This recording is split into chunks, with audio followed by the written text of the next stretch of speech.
and we're back in the kitchen with Chef Chris Florell from Salut Kitchen Bar, making up, well, earlier, where'd you go? There you are.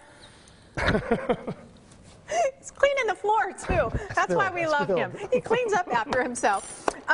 Listen, you've already, let's see, you cooked up for us in the last segment some pistachio salmon, which I've been doing a little taste test here. Delish. Thank you, thank you. Thank you for providing the recipe for our website. Absolutely. Now a Malbec burger, so I'm going to guess that you're using Malbec. We do use Malbec. I'm actually using it in two different items here.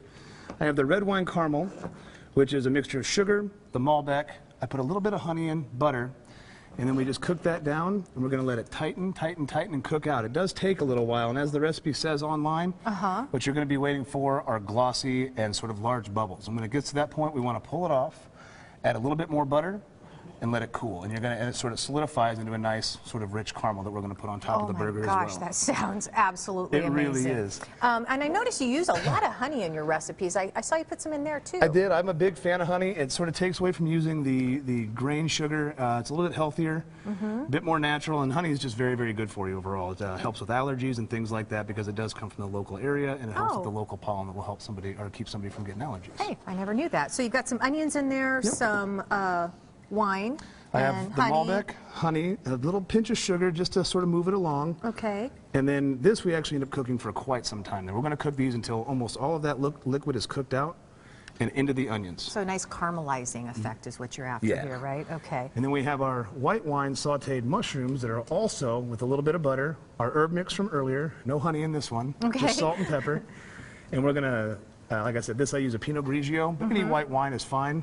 I try and stay away from the heaviers, like a Chardonnay or something, because a lot more of that flavor is going to carry over. Oh, okay. And we just sort of want the sweetness of the wine to kick into the mushrooms there. Okay, so we'll let those cook down a little bit. This is actually starting to boil up pretty good here. I don't think we're getting that effect, though, yet. Not yet. It's going to take a while to get all that water and all the excess out. So this is something you really need to stick by and keep an eye on. You don't want to walk away. And because it will do that to you. It'll sort of catch up and go pretty quick. So we're going to turn that down a little bit. Okay, I'll take that off there for just a second. All right, now we'll cook up that burger. And we'll get the burger in. That's a nice sized burger. Yeah, we do an 8-ounce patty. We offer turkey, beef, and bison now. Bison is an upcharge, but it's totally, totally worth it. The bison Malbec is my favorite. Oh, I bet. Let's push that back a little bit so we don't boil over. All righty. I'll keep an eye on it for you. Thank you very much. You got a lot going on here. This one is a lot. Yeah, there's a lot. Usually I just yell at somebody else to do it, but when I'm here, I do have to jump in and get it going. You can yell at me. I'll be your Sue. I'll be your Sue. I can't yell at you. Yeah, you can. Yeah, you can.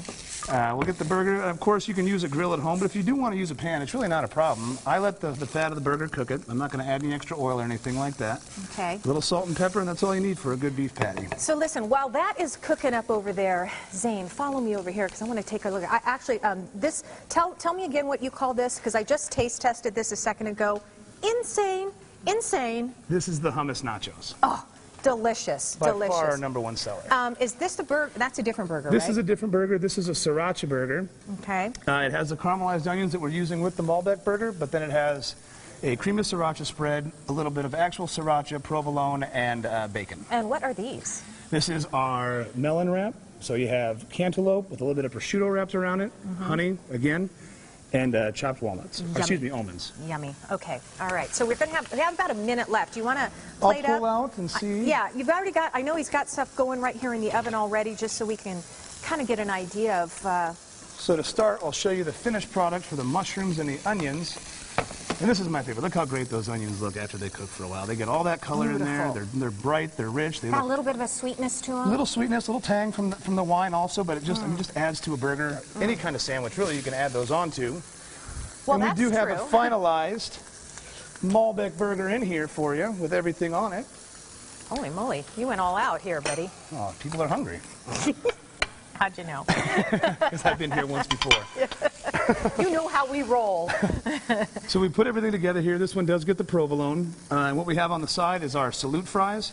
So regular French fries, but then we add a mixture of feta, Parmesan, and then back to that lemon herb vinaigrette that I put into the orzo earlier. I like that. A little drizzle across the top. These are just great. That's a really versatile dressing because you can put it on your salad and eat it just that way, but I love how you've mixed it into other foods. Oh, thank you. Gives it kind of a fun flavor. So this is what it looks like when it comes right to your table. When it's all said and done. Yeah, be careful, be careful. Okay.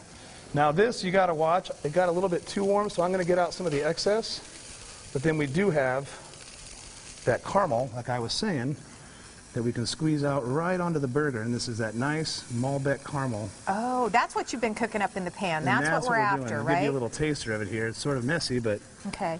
what you think of that? There you go. That has an amazing flavor Isn't to that it. neat? Yeah, I mean, I could see you could put that on all kinds of things, right? Yeah, absolutely. That was really good. And that recipe, you shared that with us That is as well? online, and like I said, you're just going to have Jeff. to play with it a little bit. It's not going to be exact every time. It does change. Right. You're just really looking for that specific consistency of the bubble and the shine of the bubble and the size of the bubble. And when that happens, you want to get it off the heat, get that extra butter into it, Okay. and just stir it around, and it should be perfect. And just let it cool and go Let it from cool. there. Can you refrigerate it? And then, because it would probably get too jelly-like, you can, right? but that's kind of a problem I ran into. I had mine on ice, bringing it over here. It got a little too cold. Okay. And then when you warm it up, it has a tendency to separate. So I try and leave it at about room temperature best I can. Okay. How long can you leave it out on the counter and use it then after that? I go through it pretty quick. It does Okay. have the butter fats in it, so I wouldn't recommend leaving it out for more than a couple days. Okay. Absolute tops, couple days. All right. So if you like it and you know, can make it up in special occasion and you get a couple days worth out of it, why not, And if right? not, you can always throw it in the refrigerator and then try and slowly warm it back up in maybe some hot water. or Okay, something like because, that. you know, if it's too labor intensive, I'm not going to do that. I'll just have you do it. There's no point, right? I'll just let you do it. All right, Chef, what are you making for us next? Next, we're going to do a healthy quinoa bowl. All Ooh. fresh veggies and some nice quinoa for summer. Excellent. All right, Susan, something for everyone. Oh, my goodness.